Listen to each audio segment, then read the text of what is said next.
So you don't have this anywhere. This is just for practice. We're going to go over some of this.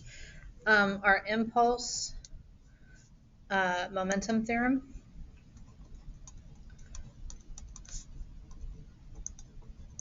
Looks like that. Number J is impulse. So impulse is equal to the force times time, which is also equal to the mass times the change in velocity. So a 0.24 kilogram rock pressed on a roof is picked up by a crane, flown 2 meters per second to the right in 3 seconds. What impulse did the rock experience? So since we have the mass and we have some velocities, we can do it. Because the magic of this formula is that you do not have to use all 3 parts. In fact, you'll never use all 3 parts. You can pick which parts you want to and don't want to use to build your equation. So in this point, we want J is equal to the mass times the change in velocity. I don't want the force times the time. My mass is 0.24. My change in velocity is going to be final minus initial. Okay? So it's going to be 2 minus 0, which is, just 2.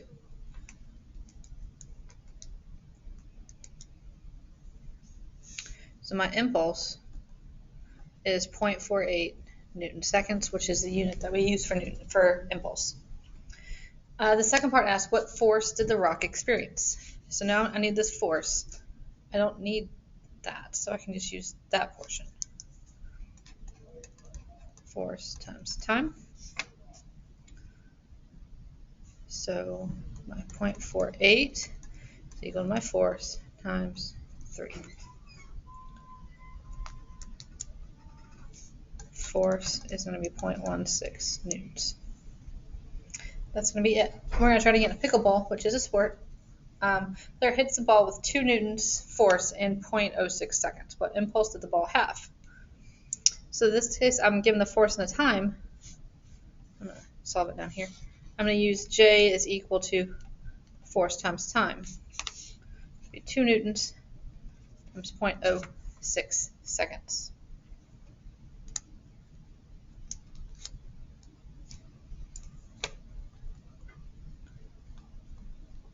It's going to be 0.12 Newton seconds. And then ask, what's the change in velocity of the ball if it started from rest and has a mass of 0.022 kilograms? So at that point, I want to solve for that delta V. Okay, so I'm going to use impulse is equal mass times delta V, 0.12022 delta V. So 0.12 divided by 0.022. That change in velocity is equal to 5.5 meters per second. It doesn't want the final velocity, but you could solve it from there if you wanted to, but it's not asking for that. Just that change in velocity. So that's it. So I'm not using the 3 parts of that equation all at the same time. I'm only using the parts that I need. And that's it. All right, this next one is a pretty simple collisions problem. So it says object A moves at the speed of 8, object B moves at the speed of 4. After the collision, object A moves at the speed of 5 in the opposite direction of its original path. How fast is object B? So first off, this is going to be in a part.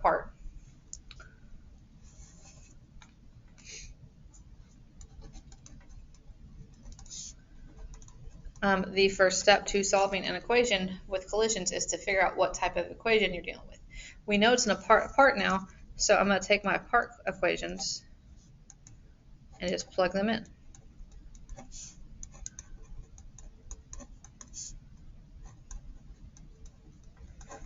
It does not say in the beginning that anything's going in the opposite direction.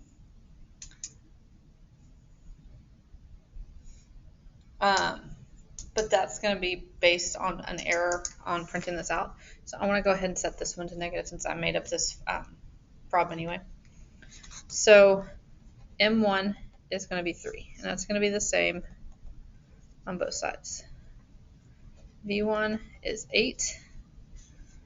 M2 is 5. V2 is -4. So right now I have everything I need to solve for the before portion of this collision problem. So 3 times 8 plus 5 times -4. It's 24 plus -20. 4. Okay, my momentum before the collision was 4 kilograms times meters per second. For the apart, it says 5 in the opposite direction. So V1 is going to be -5, and V2 I don't know. So 3 times -5 plus 5V, because I don't know. All right, 3 times -5 is -15 plus 5V. Now, the momentum before the collision equals the momentum after. So I can set those equal to one another.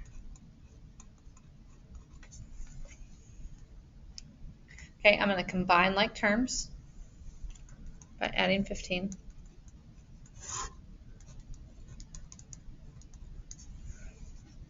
And then I want to get V by itself.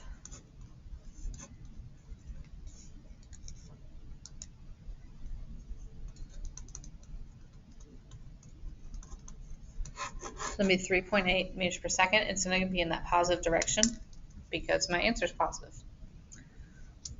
That's pretty much what to expect on the test, is you have to identify that part of the equation, plug in your formula, and then plug in what you know. So I hope this helps.